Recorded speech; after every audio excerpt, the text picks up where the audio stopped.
Don, I just spoke with the Irondequoit Police Chief, and Jason Hughes will be reinstated to his position later this week. In a split verdict, a judge decided that he was not guilty of assault, but did convict Hughes' brother. Jason Hughes emerged from court looking stoic, no evidence of the victory on his face. The Irondequoit police officer was cleared of assaulting this man, Guillermo Franco of Rochester, at a bar in the city last year.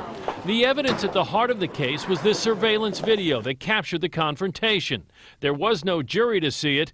The case was decided by Judge Stephen Miller at a bench trial. And in the context of a bar fight where a lot of people were drinking and people saw different things and things that other people didn't see. So it was I think it was the appropriate verdict with regard to Jason. While the judge found Jason Hughes blameless, the same could not be said for his brother. James Hughes was found guilty of assaulting Franco, which left the victim with a concussion and a cut over his eye that required 13 stitches. We put on all of the evidence, and obviously our position was that both individuals were guilty.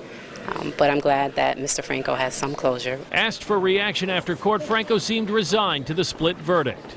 It's hard to find one guilty and not the other one. But again, that's how justice works, I guess. When I-Team 10 first spoke with Franco, he told us he had been at Club Vinyl with a female friend.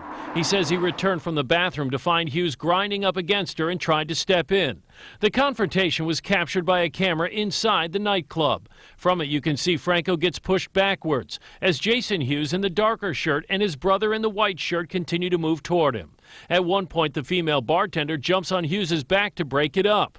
Franco is then thrown backward into the bar. He claims the men started kicking him while he was on the ground.